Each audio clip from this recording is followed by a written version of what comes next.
നാളെ ഇത്തരം വിദ്യാഭ്യാസ സ്ഥാപനങ്ങൾക്ക് അവധി പ്രഖ്യാപിച്ചതിനെക്കൊണ്ടുള്ള അറിയിപ്പിനെക്കുറിച്ചും ജില്ലകളിൽ നാളെ അവധി ലഭിക്കാൻ സാധ്യത ഉണ്ടെന്നതിനെക്കുറിച്ചുമാണ് ഇന്നത്തെ വീഡിയോയിൽ നിങ്ങളുമായി ഞാൻ പങ്കുവെക്കുന്നത്. വിശദമായി വീഡിയോയിൽ കടക്കുന്നതിന് മുന്നേ എൻ്റെ ചാനൽ ആദ്യമായി കാണുന്നവർ സബ്സ്ക്രൈബ് ചെയ്യുക, ലൈക്ക് ചെയ്യുക, ഷെയർ ചെയ്യുക. ഉപകാരപ്രദമായാൽ ഒന്ന് സബ്സ്ക്രൈബ് ചെയ്യേണ്ടതാണ്. ഏറ്റവും പുതിയ റഡാർ ചിത്രപ്രകാരം കേരളത്തിൽ കണ്ണൂർ ജില്ലയിൽ ഓറഞ്ച് അലർട്ടും അടുത്ത 3 മണിക്കൂർ മാത്രം.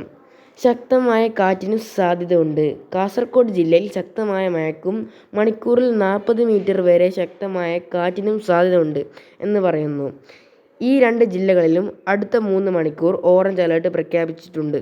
ഇപ്പോൾ 2 ജില്ലകളിൽ റെഡ് അലർട്ട് പ്രഖ്യാപിച്ചിട്ടുണ്ട്. കണ്ണൂർ, കാസർഗോഡ് എന്നീ ജില്ലകളിലാണ് റെഡ് അലർട്ട് പ്രഖ്യാപിച്ചിട്ടുള്ളത്.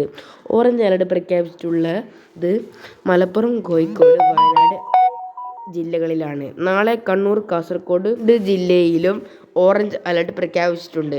ഈ 5 ജില്ലകളിലാണ് അവധി സാധ്യത ഉണ്ടെന്ന് പറയുന്നത്. കൂടുതൽ അപ്ഡേറ്റിനായി ഈ ചാനൽ സബ്സ്ക്രൈബ് ചെയ്യുക.